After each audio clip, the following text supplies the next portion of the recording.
இயேசுவே உம்மை வணங்குகிறோம், எம் வாழ்வை உமக்கு அளிக்கின்றோம், உம்மை அன்பு செய்கின்றோம். இயேசுவே ஆண்டவரே, உமது திரு இரத்தத்தால் எங்களை மீட்ட உமது அருள் செயலுக்காக, நீர் உமது உயிரை தியாகம் செய்ததற்காக நன்றி சொல்லி உம்மை ஆராதிக்கின்றோம். முதல் வாசகத்திலே நாம் பார்க்கின்றோம் எவ்வாறு கிறிஸ்துவின் இரத்தத்தால் நாம் அனைவரும் மீட்கப் பெற்றிருக்கிறோம் என்றும், ஆண்டவருடைய அருள் நம் அனைவருக்கும் கிறிஸ்துவின் இறப்பால் கிடைத்தது என்பதை பற்றி தெல்லம் தெளிவாக விளக்குகின்றது.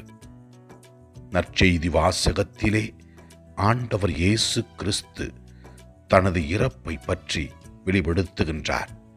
அவர் பாடுகள் பட்டு சிலுவையில் அறையப்பட்டு கொல்லப்பட வேண்டும் என்றும், 3ஆம் நாள் மாட்சியுடன் உயிர் தெழுவார் என்று விளக்குகிறார். மேலும் ஆண்டவருக்கு பணி செய்ய விரும்புகிற நாம் நம்மையே தாழ்த்தி கடவுளுக்கு பணி செய்ய வேண்டும் என்று ஆண்டவர் கூறுகின்றார். ஆண்டவரின் அருள் பிரசன்னத்தில் இருக்கின்ற நாம் ஆண்டவருடைய ஆசீர்வாதத்தை உணர்ந்து இனி வருகிற நாட்களிலே இறைவனுக்கு ஏற்றவர்களாக வாழக்கூடிய அருளை இறைவன் தர வேண்டும் என்று ஜெபிப்போம்.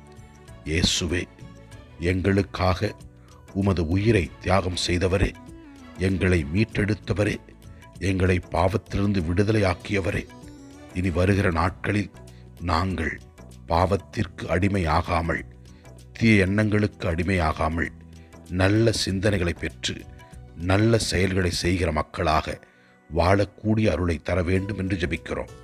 ஆண்டவரை பார்த்து ஜெபிப்போம். இயேசுவின் அருள் பிரசன்னத்தில் இருக்கிற நாம் நம் கவலைகள், துன்பங்கள், நோய்கள் எல்லாவற்றையும் ஒப்புக் கொடுப்போம். நாம் ஒப்புக் கொடுத்து ஜெபிக்கும் பொழுது ஆண்டவர் நம் துயரங்களையும் கவலைகளையும் போக்கி நல் வாழ்க்கை கொடுப்பார். நம்முடைய குழந்தைகளுக்காக ஜெபிப்போம், இளையோர்களுக்காக ஜெபிப்போம், நோயாளிகளுக்காக ஜெபிப்போம், துன்பத்தில் வாழ்கின்ற குடும்பங்களுக்காக ஜெபிப்போம், குடும்பத்தில் அமைதி சமாதானம் நிலவ வேண்டும் ஜெபிப்போம். எல்லாம் வல்ல இறைவன் தந்தை, மகன், தூய ஆவியார் நம் ஒவ்வொருவரையும் ஆசிர்வதிப்பாராக. இயேசுவுக்கு புகழ். மரியே வாழ்க. ஆமென்.